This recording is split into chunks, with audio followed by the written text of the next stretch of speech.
Oi pessoal, boa noite. Estou aqui postando a aula, de mecanismo de defesa. A gente vai falar um pouco sobre o mecanismo de defesa. Vocês vão ver a importância dela para a atuação jurídica. Então vocês vão conseguir vincular, qual a importância de estudar os mecanismos de defesa para uma atuação do psicólogo jurídico, ok? Então vamos lá? Primeiro eu quero trazer uma situação problema para vocês. Dois policiais militares adentram a delegacia conduzindo um senhor de aproximadamente 60 anos, após este ter sido detido num flagrante, de embriaguez ao volante. Marina, psicóloga presente no plantão, resolveu acompanhar aquela situação junto com a escrivã Regina, que colhe as informações para a instauração de inquérito policial. No discurso de Felipe, o senhor indiciado no caso, este informa que bebeu porque entende que o álcool ajuda a melhorar sua destreza ao volante e que os policiais foram mal educados em não entender seu ponto de vista. Olha só, em não entender, o fato dele dizer que ocasiona nele aqui, sua destreza ao volante, tá? Guilherme, o delegado, informa ao senhor Felipe que ele será enquadrado por embriaguez ao volante. Felipe pergunta o que acontecerá com ele e Guilherme responde que irá arbitrar uma fiança para que ele tenha a opção de não responder ao crime, preso e que terá sua carteira de habilitação suspensa, ficando impossibilitado de dirigir por um bom tempo. Felipe verbaliza: sabe por que eu saí com o carro bêbado, doutor? Porque eu li em uma pesquisa que somente 8% dos acidentes envolvendo bebidas alcoólicas foram cometidos por maiores de 60 anos. Como eu tenho 63, estou fora da curva de probabilidades e sei que podia beber. Entendeu, doutor? Isso é o que Felipe fala para o delegado. Guilherme fica visivelmente irritado com a resposta dada por Felipe, que pareceu irônica. Marina, conhecedora do comportamento do delegado, o chama em particular.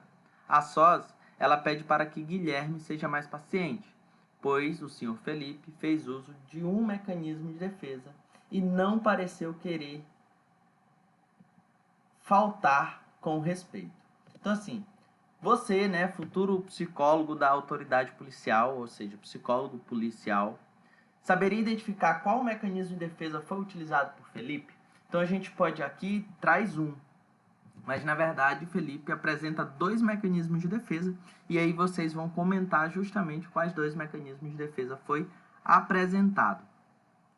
Pessoal, vocês como psicólogos, quando forem atuar na área jurídica, vocês irão perceber que várias pessoas irão relatar, discursar de forma a utilizar alguns mecanismos de defesa. Por exemplo, na aula anterior, como nós vimos a psicopatia, se for um psicopata, ele pode se utilizar de uma clivagem do ego, se for um antissocial, que a gente vai ver o que é a clivagem do ego, tá bom? Sei que vocês já conhecem vários mecanismos de defesa, mas nós vamos rever e colocar em situações do âmbito jurídico, beleza? Então vamos começar falando, reconstituindo aí o que seria o mecanismo de defesa.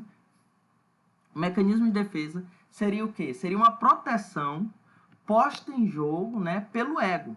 Ou seja, nós utilizamos desses mecanismos de defesa para nos defender de determinadas angústias, sofrimentos ou até mesmo punições, Então, nós se utilizamos desses mecanismos de defesa, ou assim, por melhor dizer, se vocês preferirem, bloqueios de contato, ou pensamentos disfuncionais e assim por diante, que nós iremos evitar ser punidos e reforçados em determinados comportamentos, trazendo para a TCC.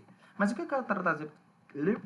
eu quero trazer para vocês é o seguinte: o mecanismo de defesa, ele vai agir justamente para uma proteção desse ego, ou seja, para que ele não venha sofrer nenhum tipo, de sofrimento, de angústia, de trauma ou até mesmo de desejos que o sujeito não quer vivenciar, por assim dizer. Agora sim, o que a gente precisa entender? Utilizado de forma exacerbada, essas defesas torna-se um aspecto doentio.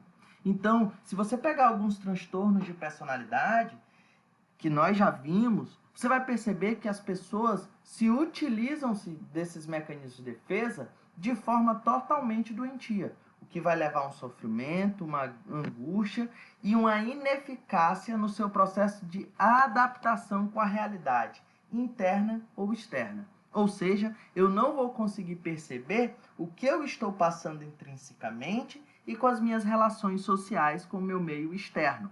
Isso ocorre muito no âmbito jurídico. Vou tirar um pouco da área penal, que é o que a gente sempre debate, mas eu vou trazer um pouco para a área da área civil. Se você pegar uma área civil, né, uma área civil, uma pessoa que está passando pelo processo de divórcio, essa pessoa ela vai estar se utilizando de vários mecanismos de defesa, porque ela vai estar vivenciando um luto. Então você precisa saber identificar cada mecanismo de defesa que ela está passando. Se você atuar na área policial, não só como o caso aí da questão da embriaguez, mas também em casos de violência, como nós vimos anteriormente, você precisa identificar alguns mecanismos de defesa que aquele sujeito pode estar tendo, né, que está passando pelo processo de violência. Por quê? Se for ocasionado de forma em um aspecto doentio, vai ocasionar um sofrimento com a adaptação da realidade. Freud, né, diz que os mecanismos de defesa eles falsificam a percepção do sujeito interna, ou seja, fornece apenas uma representação imperfeita e deformada da realidade. Ou seja, eu utilizo de mecanismos de defesa para que eu não possa entrar em um sofrimento. Se eu faço isso, eu vou ter uma percepção interna de um sujeito, de uma situação de forma totalmente deformada. Exemplo, uma pessoa que passa pelo processo de relacionamento abusivo, ela pode ter vamos dizer, vou já usar um mecanismo de defesa que a gente vai falar, mas ele pode usar de uma formação reativa, né? A mulher odeia o esposo porque ele o agride, mas ela diz o quê? Eu amo, eu fico com ele porque eu amo, eu sei que ele me ama, né? Uma formação reativa. Ela faz, tá? E entre outros mecanismos, aí tem a questão do princípio do prazer também. Os mecanismos de defesa, na verdade, eles são separados, são classificados, né? Eles têm 3 classificações. Nós temos os mecanismos de defesa neuróticos, os graves e os saudáveis. Isso quem fala, né, um outro autor, não é o Freud, que separa. Eu vou colocar na descrição para vocês o nome do autor. Se não me engano, não sei se é Vallon, enfim, não é Vallon não, é outro autor. Ele destaca que os neuróticos são os mais utilizados, ou seja, são os mecanismos de defesa que nós utilizamos no cotidiano, no dia a dia. Já os graves são mecanismos de defesa que causam um sofrimento, levam o sujeito a um processo de desajustamento emocional, pessoal, interno e externo. E os saudáveis são aqueles que seriam mais prováveis do sujeito se utilizar, né, no caso os saudáveis, para determinadas situações que ocasiona nesse sujeito um desajustamento emocional, ok? Então nós temos o saudável seria o mais adequado para conseguirmos lidar com situações desagradáveis. Os graves são aqueles que causam uma deformidade, um sofrimento, e os neuróticos são os mais comuns. Vamos lá. Primeiro mecanismo de defesa, a gente vai utilizar a racionalização. O que seria a racionalização? O mecanismo de defesa, a racionalização, é aquele que o sujeito ele busca uma explicação plausível para determinadas situações. Então, ele busca justificar determinados atos. Por exemplo, um discurso na área jurídica, a gente pode pegar, vamos pegar no direito trabalhista, né? Vou pegar em várias áreas. Direito trabalhista, o sujeito pode dar as contas injustamente do sujeito, né, sem justa causa, e destacar o que? Não. Infelizmente, a gente teve cortes na empresa, e a gente percebeu que o cargo dele tinha uma outra ocupação, um sujeito mais tempo, e assim por diante. Ele pode racionalizar determinada situação. Ou a pessoa que pegou as contas, ele pode dizer assim, não, eu compreendo, né, que ele está numa situação financeira difícil, e assim por diante.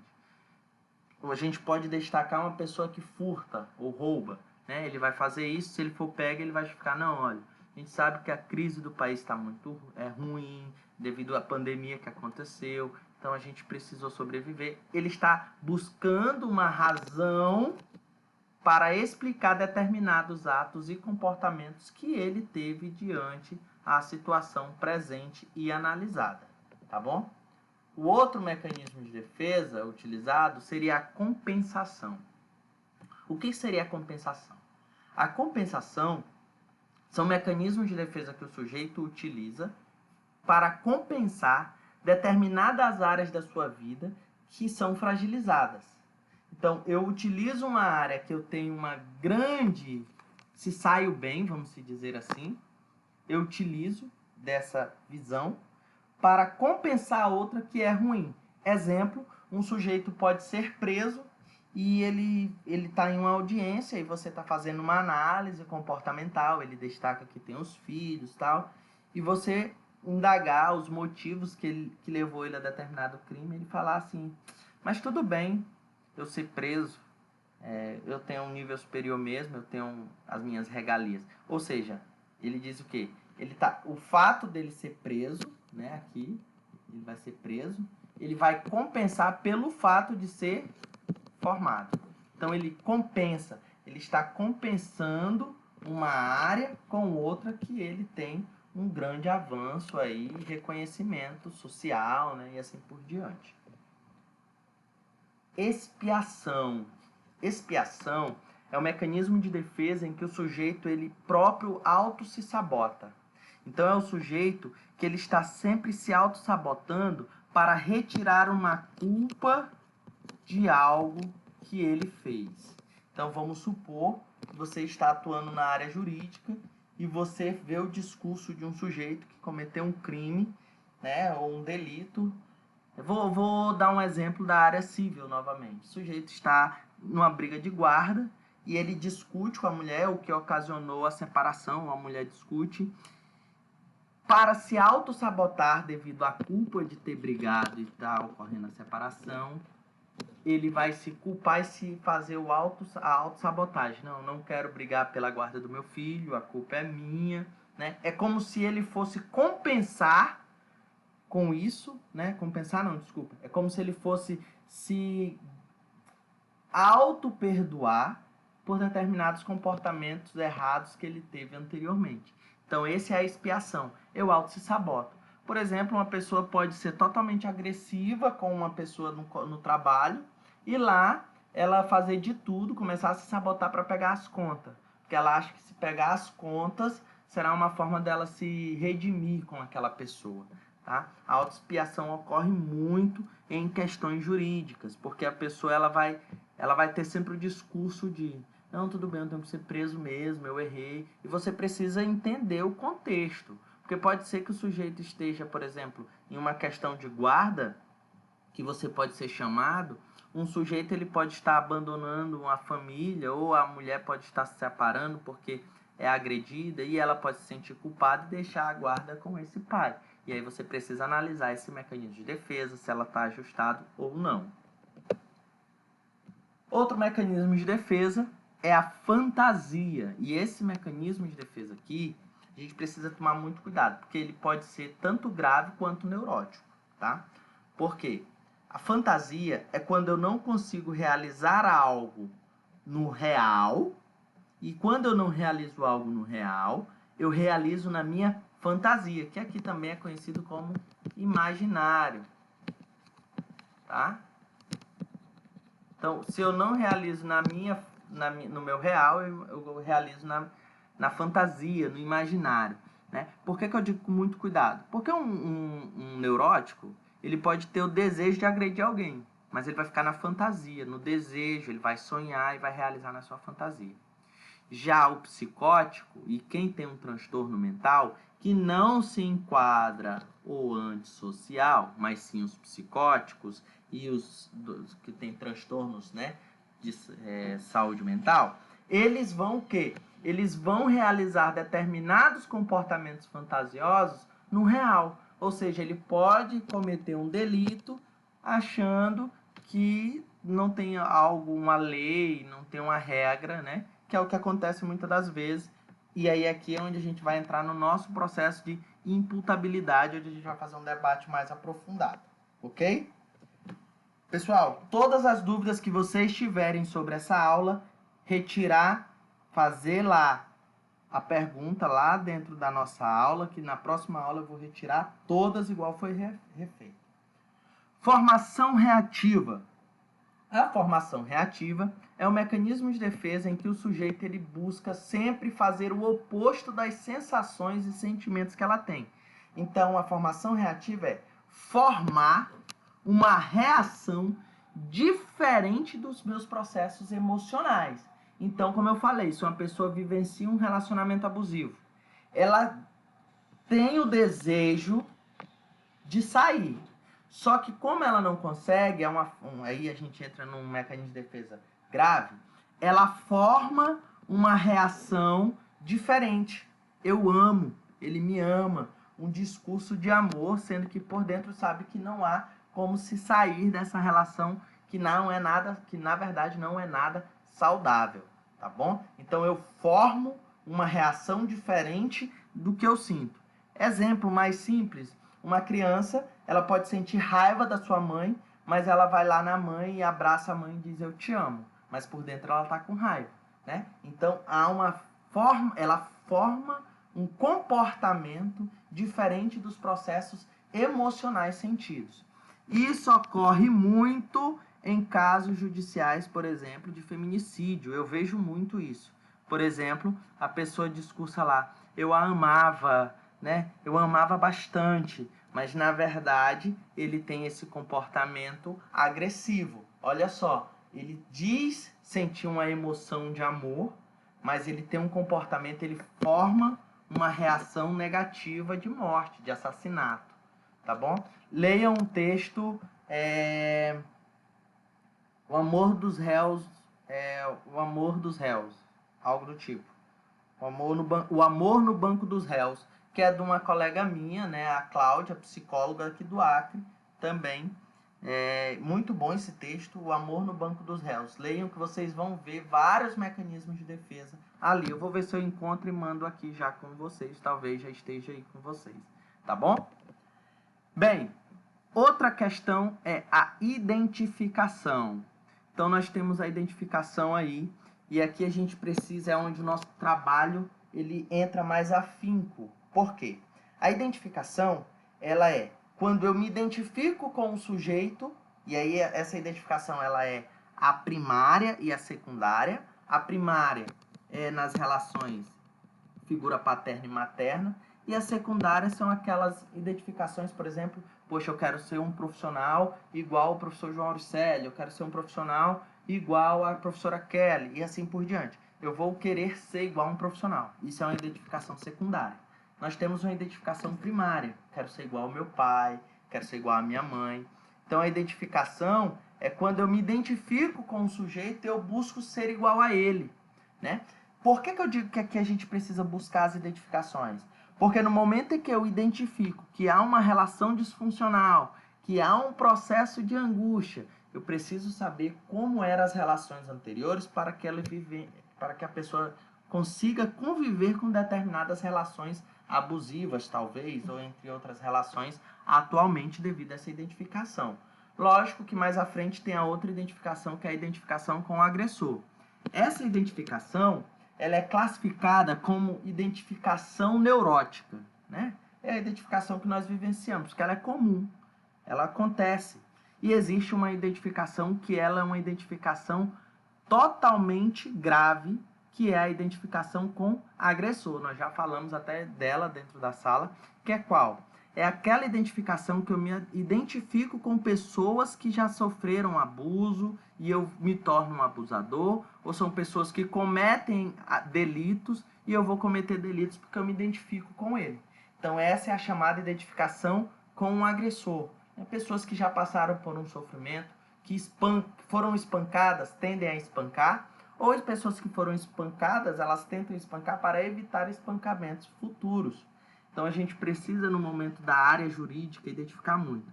Por que eu falo isso? Se vocês forem trabalhar na área da criança e do adolescente, vocês vão ver, pode ocorrer, por exemplo, crianças e adolescentes que tiveram seus direitos violados. Elas podem aí, vocês terão que fazer um trabalho para conseguir desmistificar essa identificação com o agressor e modificar essa identificação primária de uma forma, buscar levar da forma mais saudável possível, tá? Isolamento. O isolamento aqui não é de uma questão física, mas sim de um isolamento emocional. É quando o sujeito ele isola determinadas emoções, sentimentos, né, que ele vem sentindo para não entrar em contato. Então, se você pegar uma testemunha, vamos supor que você está trabalhando na coleta de uma testemunha, e essa testemunha ela pode não entrar em contato com determinados ocorridos que ela presenciou, mas porque ela está isolando os processos emocionais que ela está sentindo. Exemplo, ela visualizou, ela conseguiu participar ali, né, como testemunha de um homicídio. É possível que ela não consiga verbalizar o que ela sente, o que ela percebeu, porque ela isolou todo esse processo emocional e ela não consegue entrar em contato. Ela é muito parecido com a negação, mas não é. A negação, o isolamento, eu isolo e eu meio que não percebo que ele está ali, eu não consigo visualizar, tá? E a negação, eu sei que eu vivenciei, mas eu busco não acreditar naquilo. E aqui, muitas das vezes, é o que ocorre com vítimas. Por exemplo, se você for psicólogo policial, você pode trabalhar na área, vamos supor que você é perito criminal, e você vai analisar aí uma família que teve uma perda. Então, você precisa entender que ela vai passar por um processo de negação. Ela sabe que aconteceu, mas ela vai buscar não acreditar naquilo, ou seja, ela nega, né? Não é possível, não é possível que isso tenha acontecido, então ela vai viver um processo de negação. Projeção, eu projeto no outro algo que é meu, então eu projeto vamos supor, eu destacar que você está atendendo, você está atuando em uma área jurídica, vamos supor, da separação, né? Sei lá. Eu vou pegar a separação de pessoas e a pessoa diz assim, ó, não gosto da advogada dele. Ela vai fazer tudo o que for possível para mim não ficar com a guarda. O que é isso? Eu estou projetando, porque se eu falo isso, é provável que eu vá buscar fazer tudo para ficar com a guarda e não deixar o outro ficar. Eu projetar. Então, preciso compreender os discursos. Né? Por exemplo, eu só agredi ela porque eu tenho certeza que ela era doida para me agredir, ou então eu agredi ele porque ele ia me agredir. Então são mecanismos de defesa que são projetivas. Exemplo, vou pegar o caso anterior que nós falamos na nossa aula sobre transtornos de personalidade. Lá, onde uma mulher ela fala, né, que ela inventou uma agressão do ex-marido, aí no final ela diz assim, eu fiquei com medo de perder o amor da minha filha para ele. Olha só a projeção. Ela deseja que a filha pare de amar o ex-marido. Então a gente precisa identificar esses mecanismos de defesa. Porque no momento em que eu identifico, por que eu estou trazendo esses mecanismos? No momento em que eu identificar esses mecanismos de defesa aqui, pessoal, né? Não sei porque eu risquei a tela toda, acho que é porque eu gosto de riscar. Quando eu identifico esses mecanismos de defesa, eu consigo identificar se o discurso do sujeito tem um sentido, tem uma metáfora, tem uma metonímia, né? Tem um discurso alinhado com o que ele está pensando, o que ele está sentindo. É congruente ou não. Então, muitas das vezes o sujeito vai projetar, opa, o que ele está sentindo e o que ele está pensando. Aí a gente precisa identificar isso aqui. Regressão, quando o sujeito ele vai regredir a determinadas fases infantis. Então, você pode se deparar com pessoas que vão dizer assim, voltar a locais infantis, né? Eu preciso minha mãe, eu não consigo, eu não vou conseguir. Então, a regressão é isso, é eu retornar a uma fase anterior da minha vida para poder lidar com determinadas situações. Exemplo, você pode ver pessoas que separaram, não souberam lidar com aquilo, elas vão usar drogas e acabam presa por drogas. Então, você sabe que ela foi lá para a fase oral, né? Onde ela vai fumar um baseado. Ela fez um processo regressivo. Ela foi para a fase oral para buscar uma satisfação na fase oral. E ela pode ser presa e você precisa trabalhar em cima disso. Identificando primeiro que ele é um sujeito que é dependente químico, né? E entre outros. Identificar os mecanismos de defesa não é eliminar as outras questões, ok? Clivagem do ego. Isso aqui vocês precisam entender, porque o sujeito que tem a clivagem do ego, ele tem dois eus. Clivagem é separar, né? Dividir do ego. É como se fosse uma curva. É o sujeito que tem um lado bom, né? Ou mal. Ou ele é bom ou ele é mal. Ou ele é ruim ou ele é bonzinho demais. Então, o sujeito que tem a clivagem do ego é muitas das vezes o sujeito que ele sabe assim, ó, eu não posso fazer isso aqui porque a sociedade vai me criticar, eu tenho que ser o sujeito bom. O antissocial faz isso, né? Ele é o sujeito estudioso, bem estruturado, amigável, mas quando ninguém tá olhando, ele é o sujeito mal. Agora é o momento de eu ser mal. É o momento que ele briga, que ele bate, que ele espanca, que ele rouba o outro, que ele vai extorquir o outro, né? Enfim. Então é uma clivagem. A clivagem, a gente sabe que a gente tem momentos ruins, né? Que a gente é bravo e momentos que a gente é tranquilo, né?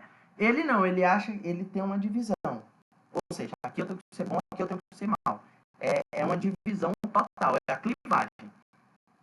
É diferente, veja bem, é diferente do transtorno de personalidade dissociativo. Porque na clivagem, eu sei o momento de ser bom e de ser ruim. Eu consigo distinguir os dois. No transtorno de personalidade dissociativo, quando o João ocupa e Zezinho sai, eu não conheço o Zezinho, nem Zezinho conhece o João. Aqui não, aqui eu conheço o bom e o mal, eu conheço os dois lados. Eu tenho consciência desses dois lados. A sublimação é quando eu transformo. Aí aqui, a sublimação dentro do direito seria muito interessante na área jurídica, você atuar diante dos seus os atendimentos lá dentro da penitenciária, por exemplo, né? Uma pessoa que tem um comportamento de roubar, de furtar, começar a fazer um trabalho de sublimação, compor música, se for uma pessoa que sabe cantar, tem esse dom de tocar algo, ou se for uma pessoa que sabe pintar, faça que ele transforme todo o sofrimento em angústia que ele está vivenciando ali dentro em um processo de sublimação, que ele consiga fazer um processo de resiliência, né? Perpassar por aquele conteúdo. Se você for psicólogo penitenciário, é muito interessante você trabalhar com a sublimação. Sublimação, mecanismo de defesa saudável, tá? Racionalização, mecanismo de defesa neurótico, compensação também, expiação. Aqui pode ser grave, aqui também pode ser grave ou neurótico. Aqui, neurótico, neurótico, neurótico, neurótico, neurótico. Aqui já é neurótico por grave, saudável, e nós temos esse outro, a supressão também, que é saudável. Supressão é o quê? É eu suprimir determinados conteúdos. Que forma de supressão? Por exemplo, aconteceu uma catástrofe. Vamos supor que a minha casa se destelhou, né? E eu estou estou em um julgamento lá do júri. O que eu faço? Me ligam e dizem: o que eu vou fazer? Ok, depois eu resolvo isso. Eu suprimi, eu deixei a situação de destelhar a minha casa de lado e vou resolver o que eu estou fazendo. Terminou a audiência, fiz a avaliação psicológica, fiz a análise, me retiro, ligo e digo: ok, como a gente pode resolver isso agora? O que houve? Me conta. Eu retorno a esse conteúdo, tá? Então, supressão é isso, tá? Ele é saudável, tá? E, por fim, identificação com o agressor. É quando eu me identifico com algo que eu passei na infância, eu me identifico com isso. Se eu fui pode ser na fase adulta também. Então, se eu fui extorquido, eu começo a extorquir, né? Estelionatário. Se eu fui abusado, abusar também. A gente já até debateu esse assunto. Então, a identificação do agressor é quando o sujeito se identifica com esse agressor. E não é só em abuso. Por exemplo, muitas das vezes, homens que são agressivos é porque já foram agredidos constantemente na infância. Identificação com o agressor, mulheres que foram ali agredidas se tornarem agressivas também. E assim por diante, tá bom? Pessoal, tem aqui, só um instantinho. Aqui nós temos um vídeo que eu vou mandar o link para vocês. E aí, a gente vai fazer com que vocês assistam, que há um outro mecanismo de defesa. Então, vocês terão que identificar tanto os mecanismos de defesa da solução problema, quanto do vídeo, ok? E é isso aí, eu vou mandar um outro artigo que vocês precisam ler para complementar esse conteúdo, beleza? E é isso aí, valeu!